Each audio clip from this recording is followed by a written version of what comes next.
Begin with the redistricting battle between California and Texas. The mid-decade push, originally made by Republicans in the Lone Star State to gain 5 more seats, now has the Golden State drawing up new maps to do the exact same. ABC 10 News reporter Ava Kirshner joining us in studio, sharing the concerns that San Diego Republicans have amid the political showdown. Ava?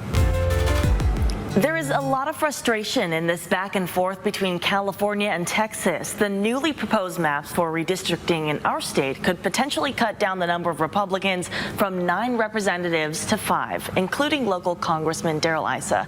Let's take a look at what's at stake.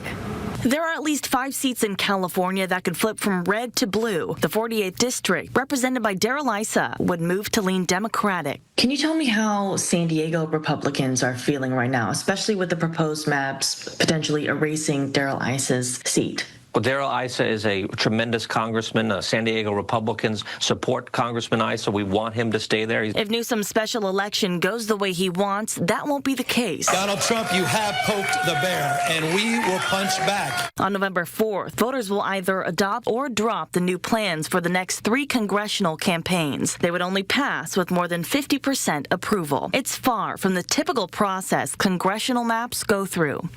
We have an independent, a citizens independent redistricting commission that is in charge of drawing lines for our state. The voters approved this 60 to 40% back in 2010. Which is why San Diego Republicans say California should have stayed out of the conflict. And what we do in California depends on what Californians want to do.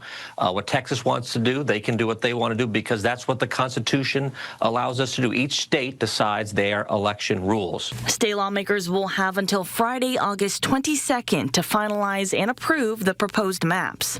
Voters will have the final say. But we're asking the voters for their consent to do midterm redistricting in 2026, 2028, and 2030 for the congressional maps to respond to what's happening in Texas, to respond what Trump is trying to excite. The proposed California map would only take effect if a red state moves forward, and it would only last through the 2030 elections. After that, Democrats say they would return map-making power to the commission approved by voters more than a decade ago. Reporting in studio, I'm Ava Kirshner, ABC 10 News.